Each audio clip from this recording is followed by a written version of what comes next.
aking diwata. Mahiwagang diwata na binugbog nung araw, nagsumikap at dumaan sa hirap ng buhay, nagsumikap magpatayo ng negosyo pero laman lagi ng clearing operation, lumipat na pwesto at sumunod sa batas pero ayaw pa rin tantanan. Ngayon super ako lang lagi nakikita nyo. Sinuportahan ng mga vlogger at pagmamahal na sambayanan, pati mga artista na humaling sa kanya. Kalain mo naging artista na rin talaga mahiwaga ang diwata. Di malalaking company at negosyo nakipag-collab na rin sa kanya. Kalain mo kahit malalayong lugar sa Pilipinas, dinadayo siya. Kita mo kay Sir, no? Sabi nga nila, habang nabubuhay yung pag-asa, huwag ka lang mawawala ng pag-asa, laban lang kaibigan, katulad ni Diwata.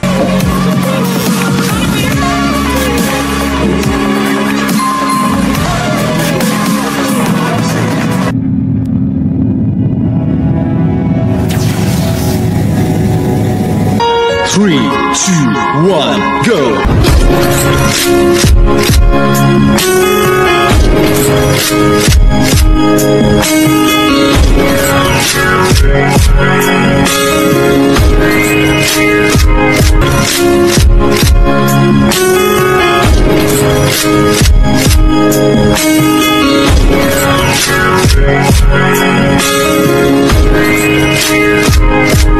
Mapagpalang araw po sa lahat.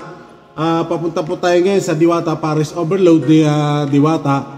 So ako'y nahihiwagaan talaga kung talaga bang mahaba talaga pila. So samahan niyo ako guys. Guys, andito na tayo. Medyo marami nakaparada at sasakyan ng motor at sa mga 4-wheel. So nagtanong din tayo doon sa mga nag-a-assist. So kaganda naman dito, pagkagabi ata, wala atang naka-assign na magre-reker ng mga sasakyan. So pinagbibigyan nata sila tuwing gabi. So pag sa umaga, pwede kayo pumarada sa loob ng parkingan nila.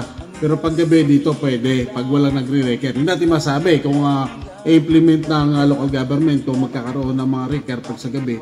So far nung nandito ngayon tayo, wala daw nagre-reker. So dito na rin tayo makisingit ng parada sa mga katabi ng mga motor. So tiyempo naman may paalis na rin, kaya nakasingit ka agad ako. So ganun lang naman pag may natapos kumain, may parating, parang palit-palit lang. Ganun lang naman eh. So talaga ako naihiwagaan. So talaga gusto ko patunayan, kaya nagpunta rin ako dito kung talagang gano'ng kahaba ang pila. So nagsisimula tayo rito sa Bukana. Magmula sa Bukana rito, makikita nyo mga kababayan, kung makikita nyo talagang dagsan-dagsa ang mga nakapila doon sa may sulok. Talaga naman napakahaba. So for the first time of my life na ganito na akong tumanda, ngayon lang ako naka-encounter na kainan na napakahaba ng pila magmula doon sa Bukana, ipapasok doon sa may entrada ng parking nila sa umaga. Magmula dito sa dulo, doon sa may kanto, nakikita ko na.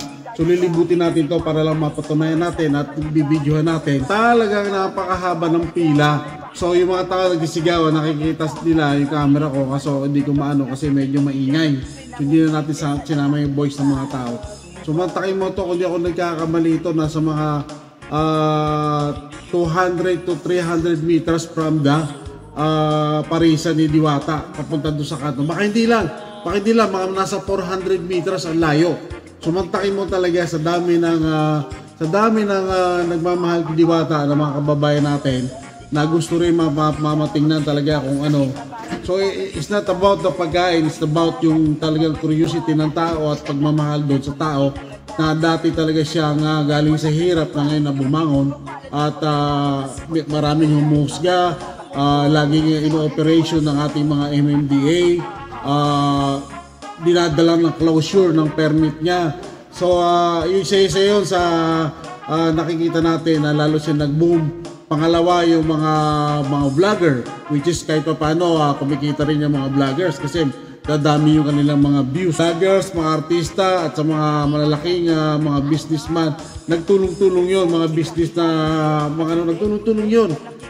Na nag-build up ng pagbablog din nila. So isa rin yun sa nakikita natin, kaya lalong nag-boom si Diwata. Pabalik na tayo doon sa pinaka-entrada, subukan natin pasukin na loob kung gaano karami tao sa loob. So ang point lang naman natin dito, makita natin kung gaano kahaba pila ang mga parokyano ni Diwata. So abang ako'y pabalik padami pa yung tao, padami pa yung dumadating ng mga 4 wheels motor, naglalakad. So talaga napakahiwaga ni Diwata. So kaganda din dito, yung mga stall dito sa labas, malaking tulong din sa kanya dahil kumikita sila. Take note, may mga bumibili rin, yung mga nakapila. So yun, hindi lang si Diwata yung kumikita, kung hindi pati mga nagtitinda rito is kumikita rin. So talaga first time in my life na maka-encounter ako na ganitong tindahan na talagang grabe yung pila, grabe yung parokyano na nauhumaling sa kanya. Siguro dahil sa nakita ng taong bayan na talaga siya, nagmula siya sa hirap, talagang sakripisyo. Kumbaga, hindi natin alam kung gaano katindi at sakripisyo yung ginawa niya sa buhay niya. So yun yung talaga yung mga tao talaga nagkakaroon ka ng encouragement na ito, kumbaga tulungan yung taong ganito dahil talagang umasenso dahil sa kanyang galing at diskarte sa buhay, ika nga. So dapat i-push pa natin yung mga ganitong tao, tulungan pa natin lalo.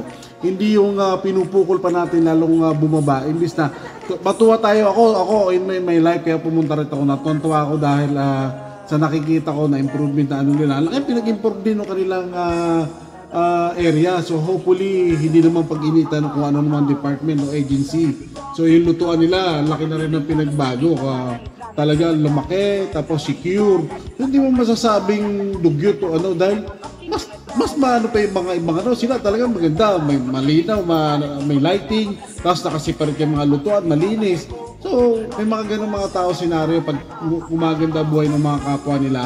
Parang ano yan parang paghitik ang bunga, maraming bumabato. So ganun ang buhay lang. So para sa akin dapat suportahan na lang natin at yung mga ganito, matuwa tayo kapwa natin Pilipino na nanggaling siya sa hirap at kumbaga kung babalikan mo yung buhay niya talagang ibang-iba. So dapat lang tayo matuwa at suportahan na lang natin doon sa mga local government at anumang mga agency. Suportahan nyo na lang to. Malay natin na lalo pa siya makapag-develop ng malaking pwesto at sa kagandahan nito, excuse me, kagandahan nito, nakakatulong siya doon sa mga worker niya. Come on, tingnan niyo gaano karaming worker niya. So doon lang napakarami niya natutulungan ng mga pamilya, ng mga nagtatrabaho sa kanya. So kung sakaling i-close man natin yan, kawawa din naman yung mga nagtatrabaho sa kanya. So in the first place, nakakatulong din siya. So pangalawa doon sa mga vlogger, tulad sabi yung mga vlogger, sigurado ako magkakaroon kami ng views. So isa rin yun, parang tulungan lang din na bibuild up namin siya sa pamamagitan ng vlog. Kumikita rin naman kami sa pamamagitan din niya. So yun guys, makikita nyo, loob at labas, hitik talaga pila. Napakaba ng pila. So hindi na pinag-usapan dito yung pagkain. Ang pinag-usapan yung tinatakilig siya ng mga tao. Kasi the more na binabagsak mo yung tao, the more naman yung ibang tao, takiligin ka dahil alam nilang wala kang ginagawang masama. Kumbaga, galing ka sa hirap, nagsumikap ka, dumiskarte ka sa buhay na legal, maayos. So ito yung dahilan ng mga tao bakit nandito sila. Isa rin sa malaking factor yung mura, makamasa yung presyo. Mantakay mo 100 pesos, mayroon ka ng overload pares, may soft drink ka, tapos anli sabaw ka pa. So saan ka? Okay, kumpara mo na ngayon sa mga fast food natin, pero biro lang, bato-bato sa langit ng tamaan. Dati pagkalalaki ng manok na siniserve ng mga fast food natin, ngayon alos kalahati na lang, wala pa sa kalahati, mas malaki pa yung kanin kaysa doon sa ulam na binibigay sa inyo. Napakalaking pag-iiba, napakalaking pagkakaiba. Take note mga kaibigan, napakaraming dumadayo rito, mga taga-probinsya, tulad nyo, Cavite, may mga taga-Bulacan, mayroon pa mga taga-Mindanao, Cebu, Davao. Talaga naman, hanga talaga ako. Punta sila rito, gaano kalayo ay isipin nyo, gaano kinatatakilit ang Diwata sa buong Pilipinas in the history. Talaga ito, mga taga-probinsya pa, isipin mo ha. Nakita mo kay sir, no? Sila, layo, no? Grabe, no? Ano pa shoutout po? Oh, shoutout, shoutout siya. Shoutout po kay Polo, Del Rosario sa tropa ko. Sige. Sa mga taga-Bulacan. Taga-Bulacan. Sabaw sir. Sir, ano? Bensan po. So yun guys, ako talaga natutuwa talaga sa ganito. May mga kapwa tayo ganito umasenso, umangat na galing sa mahirap na buhay. So ngayon ay gumanda na buhay talaga. So yun, hanggang dito lang guys. At maraming salamat and God bless you all. Kaya sa buhay, habang nabubuhay tayo at marangal ang ating trabaho at madiskarte tayo, walang imposible. Habang may buhay, may pag-asa. Ako relate ako dito sa history ni Diwata dahil pinagdaanan ko rin nung araw to. Mahabang kwento. Salamat at God bless you all. Anong ba sabihin nila? Hindi kita ipagkakaila, at ikaw lang minamahal ko, aking Diwata. Aking Diwata, ikaw ang pinakamaganda, pag pinagmamasta kita para nagmamalikmata. Tanging lala, di makapaniwala na nakita na ang pinakamakinay.